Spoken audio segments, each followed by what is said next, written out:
தரம் குறைந்த உரங்கள் விற்பனை, மானிய விலை உரங்களை கள்ளச்சந்தையில் விற்பனை செய்வது உள்ளிட்ட பிரச்சனைகளுக்கு தீர்வு காண மாநிலம் தழுவிய இயக்கத்தை தொடங்க வேண்டும் என்று அனைத்து மாநில அரசுகளுக்கும் மத்திய அரசு அறிவுறுத்தியுள்ளது.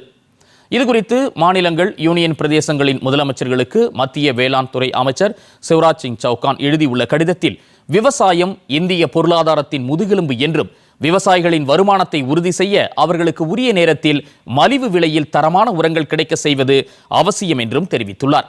அத்தியாவசிய பொருட்கள் சட்டத்தின் கீழ் போலியான அல்லது தரம் குறைந்த உரங்கள் விற்பனை செய்வது தடை செய்யப்பட்டுள்ளதாகவும் அவர் குறிப்பிட்டுள்ளார். போதுமான அளவு உரங்கள் கிடைப்பதை உறுதி செய்வது மாநில அரசுகளின் பொறுப்பாகும் என்றும், உரங்களுக்கு அதிக விலை நிர்ணயம், கருப்பு சந்தையில் விற்பனை உள்ளிட்ட நடவடிக்கைகளை கண்காணித்து மாநிலங்கள் கடும் நடவடிக்கை எடுக்க வேண்டும் என்று அவர் வலியுறுத்தியுள்ளார்.